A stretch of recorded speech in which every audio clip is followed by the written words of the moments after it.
mana malam ini kita akan membahas satu kisah yang sangat menarik, Qissatu Ibni Sayyad, kisah tentang Ibnu Sayyad.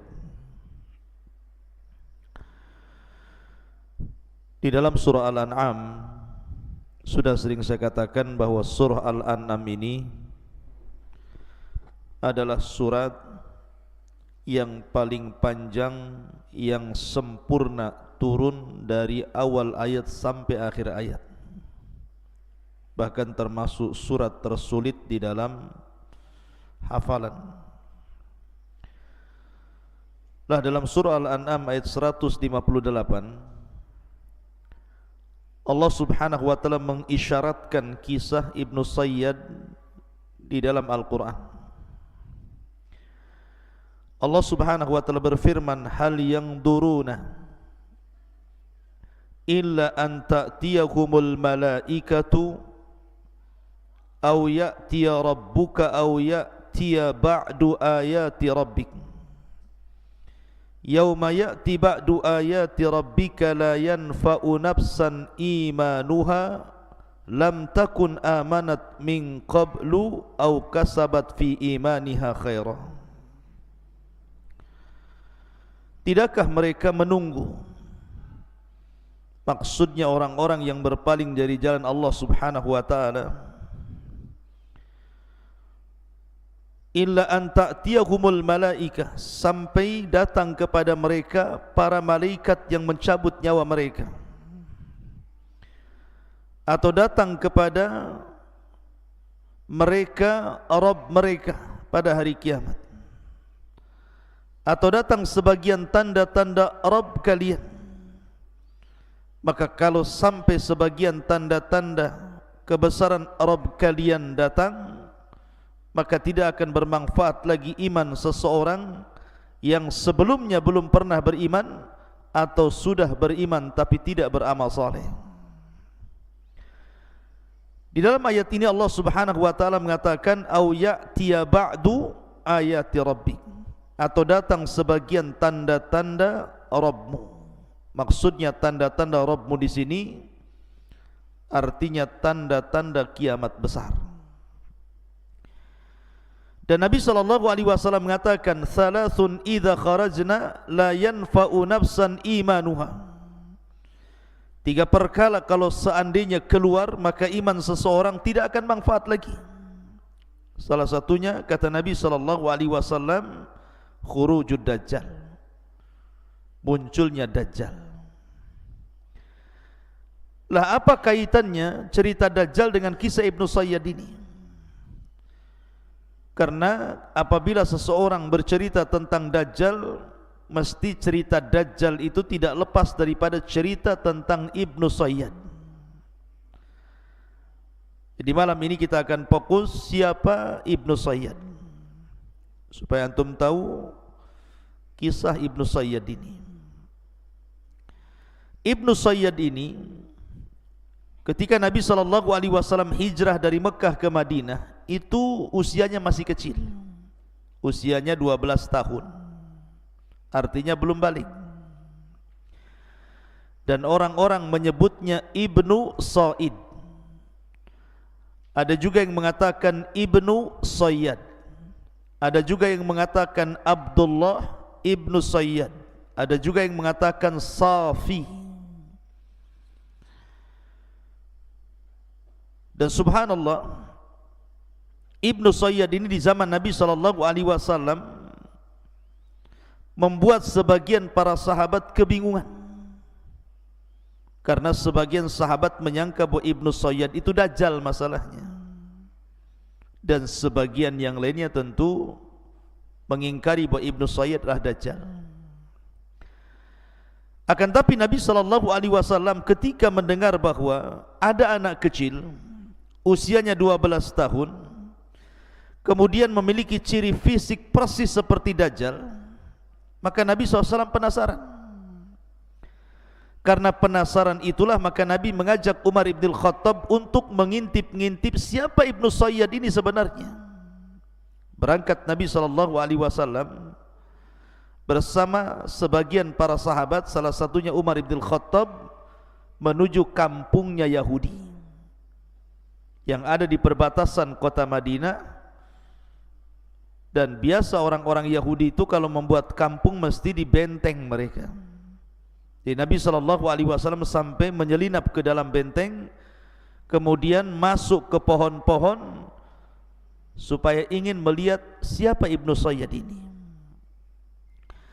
Lah ketika Nabi SAW kemudian sudah berjumpa dengan Ibnu Sayyad, anak kecil usia 12 tahun, Nabi SAW bertanya kepada Ibnu Sayyad itu, "Wahai Ibnu Sayyad, atashhadu anni Rasulullah? Maukah kamu bersaksi bahwa saya adalah utusan Allah?"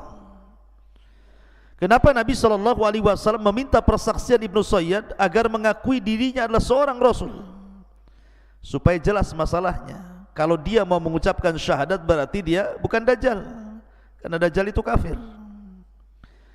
Tiba-tiba Ibnu Sayyad mengatakan, "Ya, aku bersaksi bahwa engkau adalah seorang utusan, tetapi bagi ummiyin saja." Kemudian tiba-tiba Ibnu Sayyad mengatakan, "Maukah kamu bersaksi aku juga utusan Allah?" Dibalik sama Ibnu Sayyad gitu ya. Maka Nabi SAW mengatakan, "Amantu billahi wa bi rasulih." Aku hanya beriman kepada Allah dan Rasulnya saja. Lah ketika itu Nabi SAW karena melihat Ibnu Sayyad itu kan suka yutamtim, suka mengucapkan mantra-mantra seolah-olah tahu yang gaib. Maka Nabi SAW coba mengetes dan mengatakan, "Ya Ibnu Sayyad, inni khaba'tu laka khaba'an." Wahai Ibnu Sayyad, dalam hatiku ada beberapa kalimat, coba tebak kalimat apa? Tiba-tiba Ibnu Sayyad mengatakan, "Duh, duh, duh." Maka Rasul mengatakan, "Ikhsa falan ta'du qadrak." Kata Ibnu Sayyad, "Duh, duh, duh." Kata Rasulullah, "Celaka engkau wahai Ibnu Sayyad, engkau tidak mungkin melewati batas takdirmu. Engkau tidak bisa mengucapkan lebih daripada kalimat duh." Maksudnya Ibnu Sayyad ingin mengatakan dukhan, tapi tidak bisa, hanya benar awalnya saja duh. Lah ketika itu turun kepada Nabi SAW surah Dukhan, "Fartaqib yauma ta'tis sama bidukhanin mubin." Ya. Tetapi Ibnu Sayyad sudah benar kan menebak apa yang ada di hati Rasul. Duh, duh, benar dia. Cuman tidak bisa melanjutkan kata-katanya. Makanya Nabi SAW ragu apakah dia seorang Dajjal atau tidak Dajjal. Kenapa dia bisa menebak apa yang di hati Rasulullah? Sampai-sampai Nabi SAW mengatakan, "Ya Ibnu Sayyad, apa yang kau lihat dari terawanganmu itu?" Tiba-tiba mengatakan, "Aku melihat Arsy Ar-Rahman," katanya. Maksudnya singgasana Ar-Rahman. Tapi Rasul mengatakan, "Tidak, kau tidak melihat singgasana Allah, tapi yang kau lihatlah singgasana syaitan." Dari situ Rasul pergi. Lah rupanya Nabi SAW di kesempatan yang lain datang lagi, ingin memastikan Ibnu Sayyad itu Dajjal atau bukan Dajjal gitu ya. Rupanya ketika itu Rasul melihat Ibnu Sayyad sedang terlentang. Ketika Nabi SAW sudah mendekati Ibnu Sayyad, rupanya ibunya Ibnu Sayyad ini mengetahui gerak-gerik Rasulullah dan mengatakan, "Ya Saf, ya Saf, ataka Muhammad." "Ya Saf, Muhammad sudah datang, hati-hati." Maka Ibnu Sayyad langsung bangkit, lari, kemudian bersembunyi di punggung ibunya. Kata Nabi SAW, seandainya ibunya tidak memanggil Ibnu Sayyad dan membiarkan aku menelitinya, tentu perkaranya akan jelas. Maksudnya akan jelas apakah dia Dajjal ataukah dia bukan Dajjal. Maka ketika itu Umar bin Khattab radhiyallahu an sempat menawarkan diri untuk membunuh Ibnu Sayyad ini dan mengatakan, "Ya Rasulullah, da'ni adrib unuqah." Wahai Rasul, izinkan aku kupenggal lehernya Ibnu Sayyad itu. Kata Nabi SAW, "Jangan wahai Umar. Kalau seandainya dia seorang Dajjal, kau tidak akan sanggup membunuhnya. Tapi kalau dia bukan Dajjal, lalu apa hajatmu membunuh orang yang tidak bersalah? Biarkan saja." Tapi dari sini ma'asyiral muslimin yang dimuliakan Allah Azza wa Jalla, maka Nabi SAW terus di atas kebimbangan tentang siapa Ibnu Sayyad itu. Masalahnya Ibnu Sayyad ini kan ciri-cirinya persis seperti ciri-ciri Dajjal. Orangnya pendek, kemudian anak muda, kemudian rambutnya keriting gitu ya, kemudian dahinya lebar, kemudian juga matanya rusak satunya, dan begitu seterusnya. Jadi sebagian besar ciri-ciri fisik Dajjal itu ada pada Ibnu Sayyad. Makanya kenapa Nabi SAW ragu-ragu apakah Ibnu Sayyad itu Dajjal atau bukan Dajjal. Sampai-sampai para sahabat Nabi SAW berselisih pendapat tentang Ibnu Sayyad ini. Di antaranya adalah Umar ibn Khattab radhiyallahu an, Abdullah ibn Umar putra Umar ibn Khattab, Jabir bin Abdullah radhiyallahu an, Abu Dzar Al-Ghifari, termasuk Hafsah. Ini sahabat-sahabat ini bersumpah bahwa Ibnu Sayyad adalah Dajjal. Bayangkan Umar bersumpah Ibnu Sayyad Dajjal, sementara Rasul tidak mengingkari sumpahnya Umar. Kemudian Abdullah bin Umar juga berpendapat bahwa Ibnu Sayyad Dajjal. Jabir bin Abdullah juga berpendapat bahwa Ibnu Sayyad adalah Dajjal. Kemudian Abu Dzar Al-Ghifari juga bersumpah bahwa Ibnu Sayyad adalah Dajjal. Dan semuanya di masa Rasulullah, dan Rasul tidak mengingkari. Bahkan sebagian para ulama seperti Al-Imam Asy-Syaukani rahimahullahu taala juga mengatakan bahwa Ibnu Sayyad adalah Dajjal. Termasuk juga Ibnu Battal, termasuk juga Al-Qurtubi, termasuk zahir dari perkataan Imam Nawawi rahimahullahu taala bahwa Ibnu Sayyad adalah Dajjal.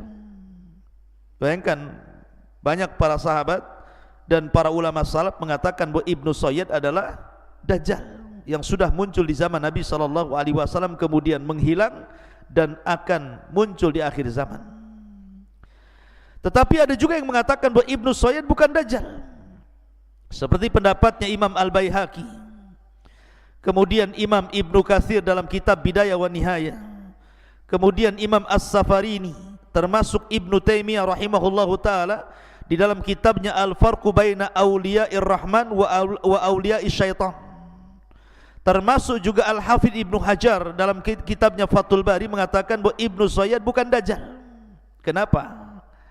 Alasan kelompok yang kedua yang mengatakan Ibnu Sayyad bukan Dajjal itu, karena di masa Nabi SAW ada seorang sahabat namanya Tamim ibn Aus Ad-Dari. Tamim ibn Aus Ad-Dari ini dulunya seorang Nasrani, dan Tamim ibn Aus Ad-Dari ini belakangan masuk Islam dan baik Islamnya, bahkan dia pakar Quran, dan dia pula yang membuatkan mimbar bagi Nabi SAW sehingga Rasul tidak berdiri lagi di pelepah kurma dan bisa naik di atas mimbar setiap kali berkhutbah. Dan dia pula yang menerangi masjid Nabi SAW dengan lampu. Itulah Tamim ibn Aus Ad-Dari ini. Lah Tamim ibn Aus Ad-Dari ini kan suatu ketika berlayar di masa dia masih Nasrani, belum masuk Islam, berlayar dengan 30 awak kapal. Rupanya ketika dia berlayar dengan 30 awak kapal itu, di tengah laut entah berantah laut mana, tiba-tiba datang ombak besar. Kemudian kapalnya dipermainkan ombak, dihanyutkan ke kanan ke kiri, akhirnya terhempas di sebuah daratan. Dan mereka pingsan karena gelombang yang sangat besar memain-mainkan kapal mereka sampai terhempas ke sebuah pulau. Ketika mereka sadar, maka Tamim ibn Aus Ad-Dari ini turun bersama 30 awak kapalnya. Dilihatnya di depannya ada hutan belantara. Kemudian Tamim ibn Aus Ad-Dari pun dengan perasaan yang sangat takut, dan juga 30 awak kapalnya itu masuk ke dalam hutan itu. Belum lagi sampai ke dalam hutan, tiba-tiba dihadang oleh binatang yang berbulu. Sampai saking lebat bulunya tidak jelas mana kubul mana dubur. Jadi penuh dengan bulu dari atas kepala sampai kaki. Enggak jelas mana duburnya, mana kubulnya, mana belakang, mana depan, karena isinya bulu semua masalahnya. Tiba-tiba kemudian dengan perasaan takut, Tamim ibn Aus Ad-Dari ini berkata, "Man anta, siapa kamu?" Tiba-tiba binatang ini bisa bicara dan mengatakan ana jassasah. Saya adalah jassasah. Jassasah itu diambil dari kalimat jasus. Jasus itu artinya mata-mata. Kemudian ketika bertanya waman jassasah, siapa jassasah itu? Rupanya makhluk yang berbulu ini tidak mau jawab. Justru mengatakan sesungguhnya ada seseorang yang sudah menanti-nanti kalian sejak lama. Temui orang itu karena dia berada di sebuah dair itu rumah tempat ibadah di tengah hutan. Dia sudah menanti-nanti kedatangan kalian sejak dulu katanya. Kagetlah. Kok ada orang yang menanti-nanti kedatangannya padahal mereka terhempas dan terdampar di sebuah pulau. Dengan perasaan takut Tamim bin As-Ad-Dari ini dengan 30 awaknya masuk ke dalam hutan. Rupanya dalam hutan itu betul-betul ada tempat ibadah yang sangat besar, yang sudah tua bangunannya. Rupanya ketika masuk di dalam rumah tua bangunan itu ada orang yang dirantai. Orangnya besar, kakinya dirantai, tangannya dirantai, kemudian lehernya dirantai. Tidak bisa bergerak. Kemudian tiba-tiba mengucapkan selamat datang kepada Tamim Ad-Dari dan 30 awak kapalnya. Dari sini terjadi dialog. Tiba-tiba orang ini bertanya tentang kurma yang dihasilkan oleh Baisan, kota di sebuah sebuah kota di Palestina yang tidak dijajah Israel, namanya Baisan. Itu kurmanya sangat luar biasa penghasilannya. Jadi orang ini bertanya tentang kurma Baisan, bagaimana kondisinya? Kata Tamim bin As-Ad-Dari, tiap hari panen banyak buahnya. Tiba-tiba orang ini mengatakan sebentar lagi semua pohon kurma di Baisan akan kering. Kagetlah Tamim bin As-Ad-Dari ini. Kemudian bertanya lagi tentang Ainuz Zughar, mata air Zughar. Terakhir bertanya tentang Buhaira Tabariyah, tentang air yang berada di Danau Tiberias itu. Maka semuanya akan kering. Akhirnya kata orang yang diikat ini, apakah kalian mendengar ada seorang nabi yang muncul kemudian diusir oleh kaumnya? Kata Tamim, iya, saya dengar, dan dia ada di Madinah. Kata orang ini, ikuti orang itu, karena sesungguhnya dia di atas kebenaran. Kemudian bertanya macam-macam karena ketakutan Tamim bin As-Ad-Dari, akhirnya meninggalkan orang yang diikat itu, kemudian berusaha untuk mencari jalan pulang. Lah setelah kemudian selamat dari tersesatnya Tamim bin As-Ad-Dari ini dengan 30 awak kapal, kemudian belakangan akhirnya sampai di kota Madinah, kemudian belakangan akhirnya masuk Islam di zaman Nabi SAW, kemudian menceritakan kisahnya. Kata Nabi SAW, tahukah engkau wahai Tamim siapa yang kau temui di dalam pulau di rantai itu? Maka Tamim bin As-Ad-Dari mengatakan tidak tahu. Kata Rasul, itulah Dajjal. Ya. Lah dari sini kata pendapat yang kedua mengatakan bahwa Ibnu Sayyad itu bukan Dajjal, karena Dajjal itu sudah pernah ditemui oleh siapa? Oleh Tamim ibn Aus Ad-Dari, dan berada di sebuah pulau entah berantah. Makanya kelompok yang kedua mengatakan bahwa Ibnu Sayyad itu bukan Dajjal, karena Dajjal itu orang yang ditemui, yang dirantai oleh Tamim Ad-Dari dan 30 awak kapalnya. Makanya kemudian pendapat yang kedua mengatakan Ibnu Sayyad bukan Dajjal, seperti Imam Baihaqi, Ibnu Katsir, kemudian Al-Barzanji, kemudian As-Safarini, kemudian Ibnu Taimiyah, Ibnu Hajar, dan yang lainnya mengatakan bahwa Ibnu Sayyad bukan Dajjal. Masalahnya begini ikhwan, ada kisah menarik. Pertama, kisah Ibnu Umar radhiyallahu an bersama Ibnu Sayyad. Jadi suatu ketika Nabi SAW setelah wafat, kita tahu bahwa Ibnu Sayyad belakangan masuk Islam kan. Jadi Rasul wafat, Ibnu Sayyad masuk Islam. Makanya Ibnu Sayyad bukan sahabat Nabi. Kalau disebut sahabat Nabi, dia masuk Islam di zaman Nabi hidup. Tetapi karena dia masuk Islam walaupun di zaman Nabi dia hidup, tetapi justru dia masuk Islam justru setelah Rasulullah meninggal, berarti disebut muhadram namanya, atau disebut kibar at-tabi'in. Jadi Ibnu Sayyad ini suatu ketika sudah banyak hartanya, sudah banyak anaknya gitu ya. Tiba-tiba kemudian berjumpa dengan Ibnu Umar dan mata sebelahnya makin rusak. Ya, makin nampak kerusakan matanya itu, sebelahnya itu. Jadi cuman sebelahnya saja yang bagus. Berjumpa dengan Ibnu Umar. Tiba-tiba kemudian Ibnu Umar mengatakan, "Sejak kapan amaita ainaika ya Ibnu Sayyad?" Sejak kapan kau buta sebelah wahai Ibnu Sayyad itu? Kata Ibnu Sayyad, "La adri, saya tidak tahu. Saya tidak tahu sejak kapan mataku buta sebelah ini." Kata Ibnu Umar, "Anta la tadri an ainaika wa hiya fi ra'sik?" Masa kamu tidak tahu sejak kapan matamu rusak dan tinggal satu padahal matamu ada di kepalamu? Kata Ibnu Sayyad kepada Ibnu Umar, "Lau sya Allah la ja'alaha fi asa." Wahai Ibnu Umar, kalau seandainya Allah berkehendak, tentu Allah akan jadikan mataku ada di tongkatmu. Marah Ibnu Umar. Akhirnya ambil tongkat Ibnu Umar, dipukulkan tanpa sadar kepada Ibnu Sayyad sampai patah tongkatnya. Setelah itu Ibnu Sayyad tiba-tiba berteriak, Ibnu Umar ketakutan. Karena Ibnu Umar ini salah satu orang yang bersumpah bahwa Ibnu Sayyad itu dajjal masalahnya. Ketakutan dia, lari, kemudian datang ke rumah Hafsah.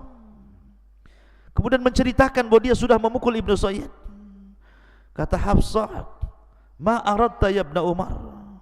Kenapa kau lakukan wahai Ibnu Umar? Bukankah Nabi SAW bersabda, "Innama yakhruju min ghadbatin yaghdibuha." Ingat bahwa Dajjal itu tidak akan muncul kecuali karena sebuah kemarahan yang disulut. Engkau sudah menyulut kemarahannya. Dari situ maka Ibnu Umar ketakutan tuh, karena dia membuat Ibnu Sayyad marah gara-gara dipukul dengan tongkatnya itu. Kemudian kisah yang kedua, kisah Abu Sa'id Al-Khudri. Jadi ketika Ibnu Sayyad ini haji bersama para sahabat, kemudian pulang dari haji, dalam perjalanan itu kan mereka lelah, ingin istirahat. Jadi ada sebagian sahabat duduk di sana, duduk di sini, duduk di sana, pokoknya cari tempat istirahat. Lah tiba-tiba Ibnu Abu Sa'id Al-Khudri ini dia mendapatkan satu pohon, kemudian dia duduk di situ. Ketika duduk di situ, rupanya Ibnu Sayyad datang, ingin istirahat juga. Lah Abu Sa'id Al-Khudri ini salah satu yang meyakini Ibnu Sayyad adalah Dajjal. Tiba-tiba Ibnu Sayyad bawa barang-barangnya, ikut duduk pula di sebelahnya. Ini Abu Sa'id duduk, ngapain Dajjal ke sini nih katanya. Ya. Akhirnya kemudian Abu Sa'id Al-Khudri dalam hatinya, semoga dia menjauh dariku, semoga dia menjauh dariku. Tiba-tiba Ibnu Sayyad mengeluarkan air susu, kemudian menawarkannya. "Wahai Abu Sa'id, minumlah dari susuku ini." Kata Abu Sa'id, "Tidak, cuaca lagi panas dan saya lihat susumu juga panas. Saya tidak hendak minum dari air panas." Hampir-hampir kemudian Abu Sa'id bangkit kemudian pergi, tapi ditarik tangannya. Makin gemetar dia. Ini Dajjal narik tangannya. Kemudian kata Ibnu Sayyad kepada Abu Sa'id Al-Khudri, "Ya Abu Sa'id, dengarkan. Saya ingin berkeluh kesah kepadamu. Ya Abu Sa'id, laqad hamamtu an akhudha hablan fa'u'alliqahu bi syajaratin thumma akhtaniku mimma yaqulu linnas." Wahai Abu Sa'id, rasanya aku ingin gantung diri, ambil tambang ku letakkan di atas pohon, kemudian leherku ku ikat, kemudian ku gantung diri di situ, karena manusia menuduh aku Dajjal. Ya Abu Sa'id, bukankah engkau termasuk sahabat pilihan Rasul? Bukankah Rasul SAW mengatakan Dajjal itu kafir wahai Abu Sa'id, sementara saya Muslim? Masa saya Dajjal? Dajjal kan kafir, saya Muslim wahai Abu Sa'id.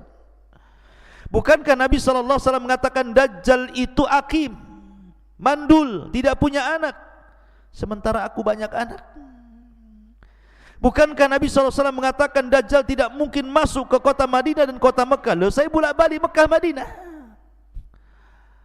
Artinya bahwa Ibnu Sayyid ini mengeluh, kenapa orang-orang mengatakan diriku Dajjal, padahal tidak ada ciri-ciri Dajjal kepadaku. Kata Abu Sa'id, hampir saja dia percaya dengan ucapan Ibnu Sayyad dan kasihan. Iya juga ya. Bukankah Rasul mengatakan Dajjal itu kafir, dia kan muslim. Bukankah Dajjal mandul, banyak pula dia anaknya. Bukankah Dajjal tidak masuk Mekah, baru saja dia haji. Sempat kemudian Abu Sa'id ini kasihan dengan Ibnu Sayyad, enggak jadi takut jadinya. Masalahnya di endingnya ini.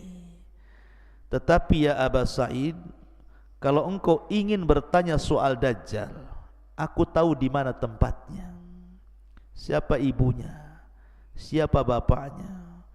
Dan kalau seandainya mereka mengamanahkan aku menjadi seorang Dajjal, aku sudah siap jadi Dajjal, katanya. Abu Sa'id mendengar endingnya, takut lagi dia. Dia ambil barang dan mengatakan, wailaka, celaka engkau, a'udzubillahi mink, aku berlindung kepadamu. Akhirnya dia ambil barang, dia lari. Dia bayangkan. Ma'asyiral muslimin yang dimuliakan Allah Subhanahu wa taala. Lah, Ibnu Sayyad ini ikhwatu fillah muliakan Allah Azza wa Jalla, termasuk hidup lama. Karena dia hidup sampai zaman Hajjaj Ibn Yusuf Ats-Tsaqafi, di zaman Abdul Malik Ibn Marwan. Lah ketika Abdul Malik Ibn Marwan memerintahkan Hajjaj Ibn Yusuf Ats-Tsaqafi untuk menyerang Madinah, ketika itu Madinah dikuasai Abdullah Ibn Zubair. Lah Ibnu Sayyad ini ikut pasukan Abdullah Ibn Zubair. Kemudian kan terjadi perang tuh antara kubu Hajjaj dengan kubu Abdullah Ibn Zubair, sampai belakangan Abdullah Ibn Zubair meninggal di tangan Hajjaj Ibn Yusuf. Lah ketika usai peperangan dan dimenangkan oleh pasukan Hajjaj Ibn Yusuf, masalahnya Ibnu Sayyad ini tidak diketahui kalau dia meninggal tentu ada jasadnya. Kalau dia hidup tentu dia hidup di kota Madinah. Tapi dari kisah ini tidak jelas Ibnu Sayyad di kemana. Tidak ada bangkainya, maksudnya tidak ada jasadnya, dan tidak jelas di mana. Sampai tidak ada satupun riwayat yang mengatakan kematian Ibnu Sayyad, karena hilang begitu saja. Lah karena hilang itulah menjadikan sebuah prediksi apakah Ibnu Sayyad kemudian hilang, bersembunyi di sebuah tempat, kemudian akan keluar di akhir zaman sebagai Dajjal, ataukah memang Ibnu Sayyad itu sudah meninggal dan Dajjal adalah orang lain yang akan dimunculkan Allah Subhanahu wa taala dan bukan Ibnu Sayyad. Karena masalahnya Ibnu Sayyad hilang, tidak jelas gitu ya ketika perang Harrah itu, sehingga memunculkan banyak prediksi apakah Ibnu Sayyad Dajjal ataukah bukan Dajjal. Tetapi wallahu alam, saya pribadi berpendapat bahwa Ibnu Sayyad bukan Dajjal. Tetapi mungkin dia sebagaimana dikatakan oleh Al-Hafidz Ibnu Hajar rahimahullahu taala, dia adalah syaitan. Ataupun dia Dajjal dari Dajjal kecil, bukan Dajjal besar.